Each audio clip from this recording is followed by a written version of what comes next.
हरियाणा के गुरुग्राम से कोलकाता पुलिस ने सोशल मीडिया इन्फ्लुएंसर शर्मिष्ठा पनोरी को गिरफ्तार कर लिया है।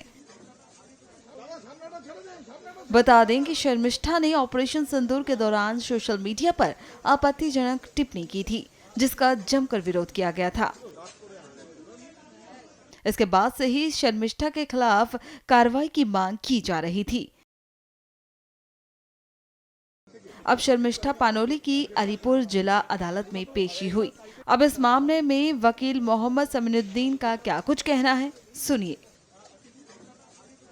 We moved our bail application before the learned court, citing that the articles that were used, that has been allegedly stated by the prosecution to have been used, being the mobile phone and the laptop, has already been seized. Subsequently, the learned court heard our prayer.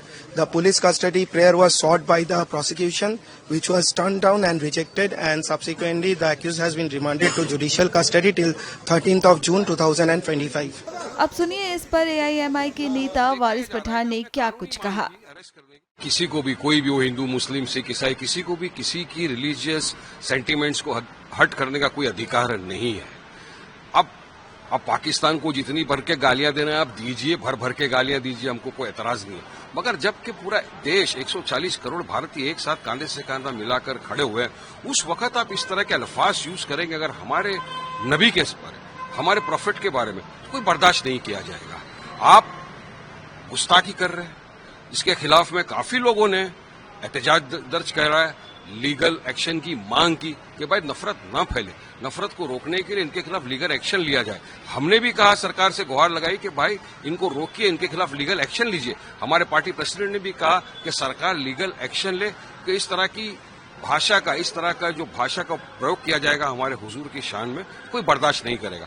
अब उनके खिलाफ legal action लिया गया है, लेकिन हमने पहले ही कहा था वायलेंस का हम हमेशा खंडन करते रहेंगे। वायलेंस नहीं होना चाहिए, किसी को भी कायदा कानून अपने हाथ में लेने का कोई अधिकार नहीं है, मगर लीगल एक्शन ऐसा होना चाहिए ताकि कोई दूसरा बोले नहीं। और नफरत फैलाने वाले को रोकना चाहिए ना, इस तरह की जो नफरतबाजी फैलाते उनको रोकना सरकार का, कानून का काम है। अब सरकार ने, कानून ने, अब कोलकाता की पुलिस आई, उनको गिरफ्तार किया, उनके खिलाफ काफी सारे एफआईआर थे कोलकाता के अंदर, दूसरी जगहों के ऊपर, उनको अभी गिरफ्तार किया। अब जो कानून प्रतिक्रिया करेगा, जो कोर्ट फैसला करेगा, सबको मंजूर होगा।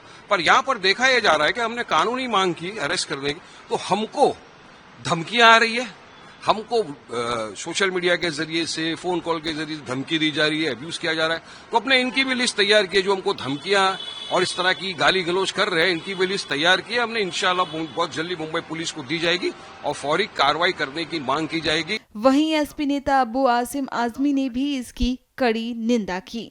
मैं मुबारकबाद दूंगा उन तमाम सरकारें जो किसी के रिलीजियस सेंटिमेंट को हर्ट करता हो, जैसे हुजूर पाक सल्लल्लाहु अलैहि वसल्लम हो गए, या कोई देवी देवता हो गए, या इस देश के कोई इंपॉर्टेंट पर्सन जैसे छत्रपति शिवाजी महाराज हो, गांधी जी हों, डॉक्टर भीमराव अम्बेडकर साहब हों, जिनको दुनिया चाहती है, जो रिस्पेक्टेड लोग हैं, ऐसे लोगों के खिलाफ अगर कोई अपमानित जनक बातें बोलता है, तो मैं आज नहीं 50 बार मैं असेंबली में बोल चुका हूं साहब, ये एक इससे बहुत बड़ा लॉ एंड ऑर्डर की सिचुएशन खराब हो जाती है।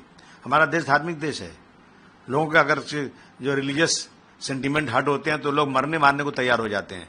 और आप देखिए पूरे देश में कितनी बार ऐसा हो रहा है।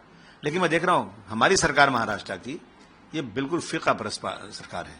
अगर चाहे MF हुसैन साहब ने कोई देवी देवताओं की तस्वीर कोई बना दी जिसपे लगा हिंदू भाइयों को कि हमारी सेंटिमेंट हर्ट हो रहे हैं, तो उनके खिलाफ इतने FIR हुए कि उनको हिंदुस्तान छोड़ के भागना पड़ा। और वो जाके इतने मशहूर आदमी, उनका इंतकाल हुआ कतर के अंदर, कतर ने उनको, उनके इतने मशहूर होने पे उनको नेशनलिटी दे दिया वहां की।